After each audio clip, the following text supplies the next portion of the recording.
कल्लू एक गांव में मिठाई की दुकान चलाता था। वो बहुत लालची था, इसलिए मिठाई में मिलावट भी करता था। एक दिन कल्लू का नौकर राम मिठाई बना रहा था। रामू, मिठाई में मिलावट कर दी ना अच्छे से? मालिक, मिलावट तो कर दी, लेकिन ये अच्छी बात नहीं है। पूरा गांव मिठाई खाता है, कोई बीमार पड़ गया तो लेने के देने पड़ जाएंगे। तू चुप कर अपना काम कर, और खबरदार जो यह बात किसी को बताई, इसलिए तुझे मुंह मांगे पैसे देता हूँ। देख, कोई ग्राहक आ रहा है। भैया, मुझे कुछ मिठाई बनवानी है। सुना है तुम्हारी दुकान की मिठाई बहुत खास होती है। अरे भाई जी, एक बार मेरी दुकान से जो मिठाई ले जाता है बार बार आता है। बताओ कितनी मिठाई बांधूं? भैया, गांव के बाहर जो पीपल के पेड़ के सामने मंदिर है ना, कल सुबह वहीं सारी मिठाई पहुंचा देना। हमारे सेठ जी कल मंदिर में लक्ष्मी नारायण को भोग लगाकर पूरे गांव में मिठाई बांटेंगे। 100 किलो मिठाई चाहिए। क्या तुम कल तक बना पाओगे? हाँ जी, क्यों नहीं, हमारा तो रोज का काम है। कल सुबह मिठाई पहुंच जाएगी मंदिर में, आप निश्चिंत रहिए। ठीक है, यह लो आधे पैसे, बाकी पैसे तुम्हें मंदिर में मिल जाएंगे। अरे राजू, कहाँ हो? चलो जल्दी जल्दी आओ इधर, मिठाई बनानी है।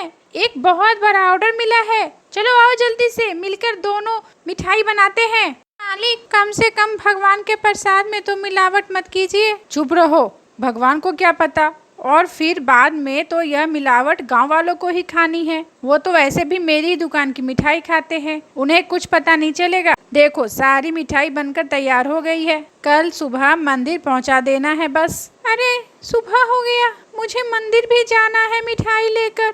चलो भगवान के दर्शन कराता हूँ।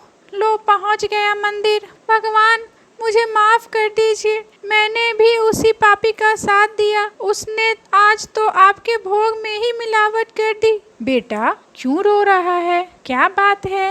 अरे पंडित जी, आप बैठिए ना, मैं आपको सारी बात बताता हूँ। तुम चिंता मत करो बेटा, ये देखो सेठ जी भी आ गए हैं। चलो, तुम अपनी सारी कहानी उन्हें बता दो।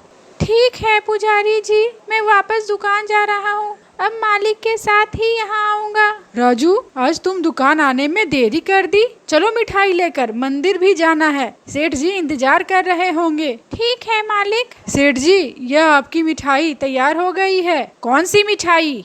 भाई, हमने तो कोई मिठाई नहीं बनवाई है। ये क्या कह रहे हैं आप? कल आपका आदमी आया था मिठाई का ऑर्डर देने, आधे पैसे भी दे गया था। आप ये मिठाई लो और मुझे मेरे पैसे दे दो।